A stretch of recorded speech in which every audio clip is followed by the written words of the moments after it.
নমস্কার বন্ধুরা, আমাদের চ্যানেলে আপনাদেরকে স্বাগত জানাই।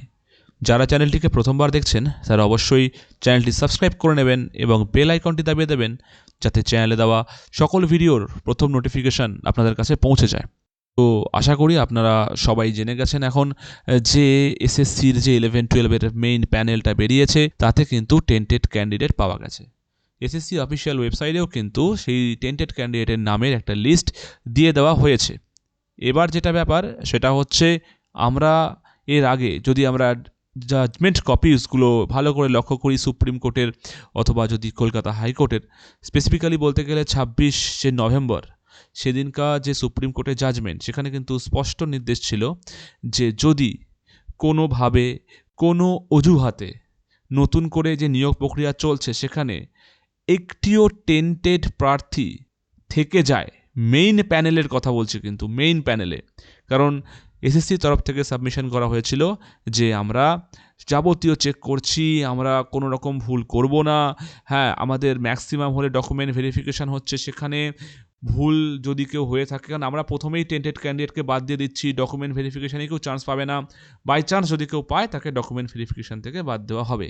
এইটা কিন্তু এসএসসির সাবমিশন ছিল সুপ্রিম কোর্টে। তাই সুপ্রিম কোর্ট বারে বারে এসএসসিকে বলেছিল যে একটিও টেন্টেড প্রার্থী যেন প্যানেলে জায়গা না পায়। সেখান থেকে আজকে কমিশনের দুজনের নাম প্রকাশ করেছে, যেখানে টেন্টেড ক্যান্ডিডেট মেইন প্যানেলের মধ্যে ঢুকে গেছে।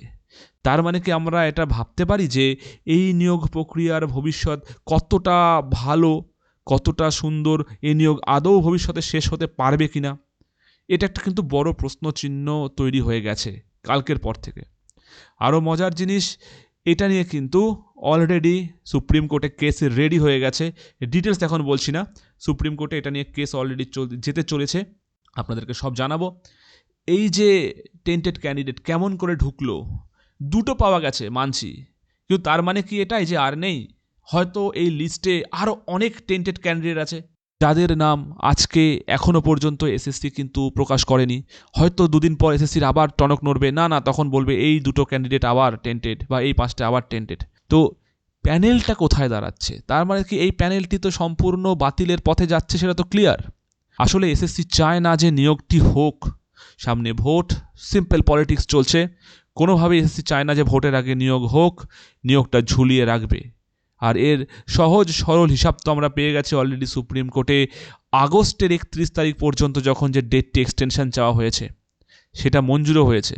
সো বেসিক্যালি এই প্যানেলের ভবিষ্যৎ এমনিতেও ভালো ছিল না প্রথম থেকে 10 নাম্বার নিয়ে, এবার কিন্তু আরও বেশি সন্দেহজনক হয়ে উঠল।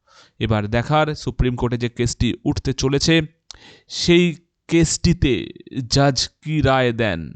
অলরেডি একবার বাতিল প্যানেলকে নিয়ে সেকেন্ড পরীক্ষা, সেখানেও একই ভুল বারবার। এখানে এখন কিছু বলার নেই, বাকি সবার নজর থাকবে সুপ্রিম কোর্টের দিকে। এবার ইভেন ক্যালকাটা হাইকোর্টে আগে কেসটি উঠতে চলেছে, যত সম্ভব তারপরে হয়তো সুপ্রিম কোর্টে যেতে পারে, অথবা আগে সুপ্রিম কোর্ট তারপর ক্যালকাটা হাইকোর্ট। ক্লিয়ার কিছু আমার কাছে ইনফরমেশন নেই, দেখা যাক। তো যাই হোক, আজকে খবরটি এই পর্যন্তই। ধন্যবাদ।